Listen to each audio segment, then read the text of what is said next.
when the whole creation was made, it is said that God said be and everything became. So basically, it was the power of thought of the Lord or the Creator Himself that brought everything else into existence, or everything into existence, to be more precise. So with that power of thought, जब वो सोचा, तो वो जो thought का बीज है वही पूरी सृष्टि में हर एक में समानता से समाया. What I mean to say is the same power of thought was vested in the tree, in the plant, in the animals, in man, in crocodile, in dinosaur, whoever it was, or whatever it was, in amoeba, basically. And that power of thought is the, what we say, the power of manifestation, because God manifested everything. That is why they say that whenever you think of something positive, never doubt it, because doubt also has an equal power of thought and that causes a hindrance. इसलिए हमेशा positive सोचना बहुत जरूरी है. And it is this thought system, the energy system in the cosmos, that has given rise to so many sciences in the world. और इन सब में सबसे ज्यादा विख्यात साइंस है the science of Vastu, that is direction. But is it only direction or is it something beyond directions? Because like I said, energy is everything. और हमारे बीच आज है डॉक्टर चंद्रेश शर्मा, जो इस फील्ड के अंदर विख्यात हैं, सुप्रसिद्ध हैं और इनको सभी कंसल्ट करते हैं. And he talks about something known as geopathic stress in Vastu, which I have never come across anybody else say the same thing. Doctor Chandresh Sharma, आपका बहुत बहुत स्वागत है. आप हमारे बीच आए लीडर्स टुडे में, इस शो में. Thank you so much for being with us over here today. Thank you very much, Sudarshan ji, for being here. Thank you very much. आपका आना बहुत जरूरी था, क्योंकि क्या है कि बेसिकली हम लोग काफी वास्तु कंसल्टेंट से बात करते हैं. A lot of people in general life, family ही नहीं, एंटरप्रेन्योर्स ही नहीं, बहुत लोग बात करते हैं.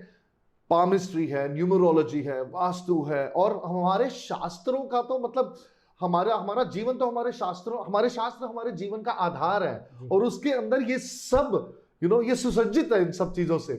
तो इसमें मैं आपसे ये पूछना चाहूंगा, जो आप वास्तु का एक नया डायमेंशन लाते हैं, वो कैसे किया आपने, and how did you come about that? तो बहुत अच्छा सवाल है आपका सुदर्शन भाई. That what is vastu? Vastu is the science of directions, dimensions. उससे पहले की भी एक चीज़ है, जब हम किसी स्पेस को देखते हैं, आपने गौर किया होगा, हमें वहाँ जाके अच्छा फील होता है. हाँ.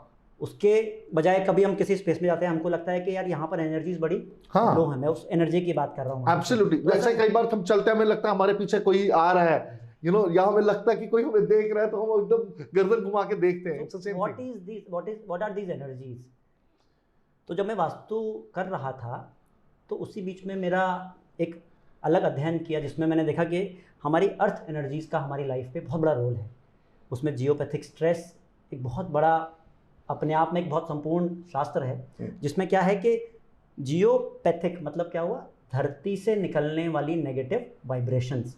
तो इसमें क्या होता है कि we have scanners through which we can check कि कहाँ कहाँ पर नेगेटिव और पॉजिटिव अर्थ वाइब्रेशंस है. और वो आता कैसे है, थोड़ा सा इसको समझने की कोशिश करते हैं. कि जब कभी भी अर्थक्वेक आता है तो टेक्टोनिक प्लेट टूट जाती हैं, तो उसके टूटने से वाइब्रेशंस जो है निकलनी शुरू हो जाती हैं. और उन वाइब्रेशंस के कारण जब हम उस पर बैठ के काम करते हैं, सोते हैं, उठते हैं, या बहुत देर तक जब हम वक्त बिताते हैं, तो हमारे लाइफ को हैम्पर करते हैं. किस तरीके से? हमारे शरीर में पानी कितना है?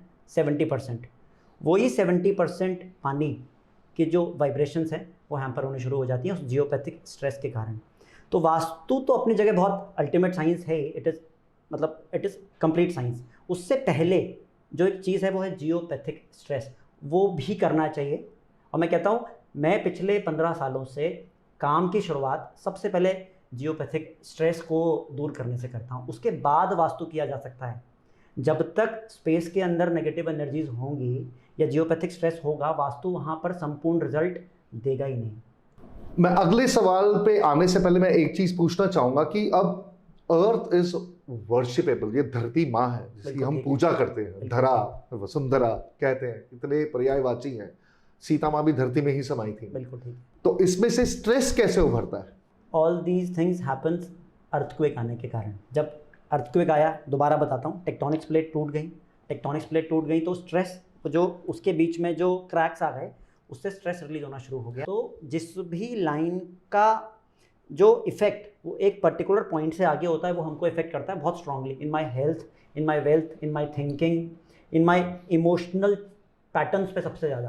क्योंकि वास्तु बेसिकली है क्या, वास्तु में जो एनर्जी फील्ड्स होती हैं वो हमारे सबकॉन्शियस माइंड को असर करती हैं। तो अगर वहाँ पर एनर्जी फील्ड स्ट्रांग होगी तो वो मेरे सबकॉन्शियस माइंड को पॉजिटिव रखेगी, एनर्जी फील्ड अगर नेगेटिव होगी तो वो हमारे सबकॉन्शियस माइंड को नेगेटिव कर देंगी, जिसकी वजह से मेरा आउटपुट हैम्पर करता है कहीं ना कहीं। तो मैं ऐसा समझता हूँ कि वास्तु हर किसी को हैम्पर करता है अपने अपने रिस्पेक्ट से। I'll ask a very pertinent question over here. You see, every day we are advancing, right?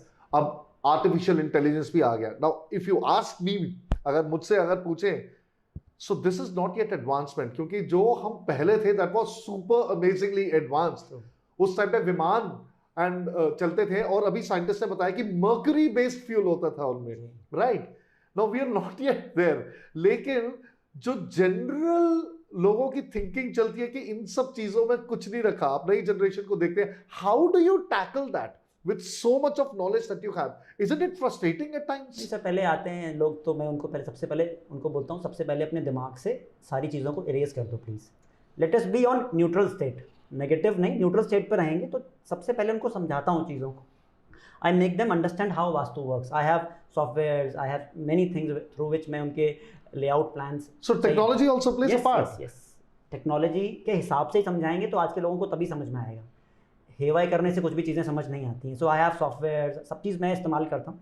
तो I used to be an IT guy. लोगों को समझा के उनकी एनर्जीज चेक करके उनको देर एंड दिन पता लग जाता है कि हाँ मेरी एनर्जीज डाउन है, किस वजह से हो रही हैं। तो वो चीज़ें कन्विंस हो जाती हैं जब आप अच्छे तरीके कहते हैं ना, जब बहुत बेहतरीन तरीके से और एथिकल दिल से आप और एथिकल माइंड से आप चीज़ों को समझाते हैं तो चीज़ें लोगों को समझ में आ जाती हैं। It's been working like this for me from many years now. Now I'll ask the question that I ask every other leader who's been over here. What was the reason for transitioning? We'll ask that to Dr. Chandresh Sharma, from being an engineer to Vastu. So I was working in IBM. So I was watching a television show of someone and I was very fascinated from his show. मैंने कहा इनसे जाके consultation कराते हैं। मैं consultation कराने के लिए गया तो उन्होंने बोला यार तुम you are wasting your time in IBM। And trust me, मेरे को भी ऐसे लगता था शायद, लेकिन इसीलिए तो कंसल्टेशन कराने के लिए, जब आप किसी चीज़ में खुश नहीं होते तभी आप किसी व्यक्ति से सलाह लेने जाते हो। तो मैं गया उनके पास तो उन्होंने बोला कि you should practice vastu and all the other occult sciences, क्योंकि आप इसी के लिए हो और आपका लाइफ का पर्पस ही यही है। जैसे हर किसी का लाइफ का कुछ ना कुछ, जैसे आपका लाइफ का पर्पस लोगों को जो है शूट्स करना है, तो कुछ ना कुछ ऐसे ही सबकी लाइफ का एक पर्पस है। तो what happened, I started learning from him. मैंने उनसे पढ़ाई की, बहुत सारी चीज़ें की, करते करते I started loving this science. तो मैं 25-26 साल का रहा होऊंगा तो काम नहीं मिलता था। तो what I used to do, मेरे को गोलगप्पे खाने बहुत पसंद है, आज भी तो मैं उनकी ठेलियों पे जाता था and I used to see how the, क्योंकि उसके लिए तो उसका वास्तु, उसका वो पर्टिकुलर शॉप ही है ना। Absolutely. कुछ लोग बहुत अच्छा कर रहे थे और उसी जगह पे कुछ लोग अच्छा नहीं कर रहे थे।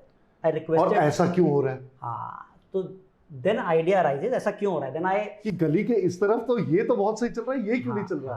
तो मैंने क्या किया, मैंने उन सब चीज़ों के नोट्स बनाने शुरू किए और मैंने उन लोगों से रिक्वेस्ट किया कि भैया ऐसा कर लोगे क्या, काम तो बेकार है ही, इससे ज़्यादा क्या बेकार होगा। एंड सडनली धीरे धीरे उनका काम बढ़ना शुरू हो गया। यहाँ से मेरा उस विद्या के ऊपर विश्वास बढ़ना शुरू हो गया। तो मैंने केस स्टडीज़ बनानी शुरू करी धीरे धीरे। नाउ इट्स बीन, तो अब तो कॉर्पोरेट्स, ब्रांड्स, सबका काम कर रहा हूँ। Now it's been you are now consulted by many corporates, मतलब काफी रेलेवेंट बिजनेस ओनर्स आपसे अब कंसल्ट करते हैं, you know. I think huge groups also consult you. How has your experience been with them? बहुत अच्छे लोग हैं। They are not following vastu because they don't know about it. मैं इसको ऐसा कहता हूँ, लोग मानते नहीं है ऐसा नहीं है, लोग जानते नहीं है इसके बारे में। अच्छा, जब जानना शुरू कर देते हैं तो मानना शुरू कर देते हैं। तो जब जानोगे तभी तो मानोगे। तो आपका कोई YouTube चैनल भी है इस संदर्भ में? YouTube चैनल भी है, डॉक्टर चंद्रेश शर्मा के नाम से YouTube चैनल भी है। फेसबुक पर भी हूँ मैं। सो लगभग सारे सोशल मीडिया प्लेटफॉर्म्स पे हूँ। I have been putting some videos, और जो जब टाइम मिलता है तो काम से I have been articles, videos जो हो सकता है वो मैं करता हूँ लोगों के। क्या वास्तु bespoke भी होता है? क्योंकि देखिए, if there are 10 vastu consultants, everybody will say the same thing about north south direction or northeast direction. I think that's the basic of the science. It's the algorithm of the science. That's 2 plus 2 will be 4 across the whole creation. That is an algorithm, right? Universal language. True. उस वे में every vastu consultant will always have certain, there must be certain basic principles, है ना? So how does one become different from the other? What I would want to say here is कि मैं वास्तु के साथ साथ व्यक्ति के प्रोफेशन को भी देखता हूँ, क्योंकि हर किसी के लिए हर डायरेक्शन सूट नहीं करती है। Okay. वरना तो सबको नॉर्थ और ईस्ट फेसिंग के मकान दे तो सब राजा बन जाएंगे। हाँ, एग्जैक्टली। मैं कई बार मेरे मन में ये सवाल आता है, like what would you do for yourself? Yes. अपने लिए क्या करेंगे? हाँ, तो अब जैसे नॉर्थ डायरेक्शन किसी को सूट कर रही है, east direction are more suitable for people who are socially connected या जो पॉलिटिशियंस हैं। साउथ डायरेक्शन किसको सूट करती है? जो मल्टीनेशनल कंपनीज में काम। डायरेक्शन कोई खराब नहीं होती उस Darshan ji. None of the absolutely, तो क्योंकि पृथ्वी गोल है। None of the direction is wrong. आपको उसको मैनेज करना आना चाहिए। हमने नॉर्थ डायरेक्शन में सपोज एक एंट्रेंस ले ली और बाकी चीज़ें खराब कर दी उस घर की, तो वास्तु खराब हो गया। So viewers, this is a very important thing. ये समझना बहुत जरूरी है कि जस्ट बिकॉज नॉर्थ साउथ में कोई चीज अच्छी होती है, इट इज नॉट नेसेसरी कि वो आपके लिए भी हो। इट मैटर्स अ लॉट आपके संदर्भ में, आपके व्यक्तित्व में, आपके पर्सनैलिटी में, यू नो, उन सबका बहुत फर्क पड़ता है इस सब चीज से। यही कहना है डॉक्टर चंद्रेश शर्मा का। सो ये मेरे को पता नहीं था, आई स्वेयर, मुझे नहीं पता था ये आज तक। बिकॉज आई वुड फॉलो कि okay, you open the book, find out what is happening where. मैं आपसे सिर्फ आखिरी में एक सवाल पूछना चाहूंगा। मुझे लगता है ये discussion we need to sit for hours and hours together because it is so intriguing and there is so much to learn from this entire science and specially from you. But समय को देखते हुए, because we are time bound, I would ask you one thing. हमारे जो दर्शक हैं, जिनमें कई लोग इस साइंस में, इस विद्या में अपना जीवन बिताना चाहते होंगे, आगे इस विद्या के यू नो उसके बेसिस के ऊपर अपनी लाइफ जीना चाहते होंगे, आप उनको क्या कहना चाहेंगे? मैं बस सिर्फ इतना सही कहना चाहता हूँ, प्रैक्टिस करते रहिए। वास्तु गजब की विद्या है, गजब के रिजल्ट्स आते हैं। बस लगे रहिए, और केस स्टडीज और काम आप काम करते रहेंगे, you will see your and your clients life changing. आप देखोगे कि जो व्यक्ति फर्श पे है वो अर्श पे पहुंच जाएगा। लोग राजा बन जाते हैं वास्तु के कारण। बस अपनी डायरेक्शंस को करेक्टली फॉलो करते रहिए और अपनी विद्या पर पूरा भरोसा रखिए। Vastu creates magic. Thank you so much for being with us over here. Thank you very much everyone. आखिर में मैं यही कहना चाहूंगा, you know, like I have always said, you know, that hard work and comfort never sit in the same room. You have to kick out one to have the experience of the other. And if you kick out comfort, that is where hard work will reap success. And that is what Dr. Chandresh Sharma has taught us today. Keep practicing every day. And believe me, when you do that for 365 days in a year, for 3 years, you will find the result. No business is a T20. Life is a test match. Remember that. With that, I will thank our sponsors, Cloud Access, India's #1 and most secure cloud platform, Benson Trophies, India's #1 trophy manufacturer, and RupiaPaisa.com, changing the lives of people around the country. And especially, I feel so amazing when I wear a Tajiri suit. So thank you for that one. This was our 10th episode. We'll be coming back with the second part very soon. Until then, see you.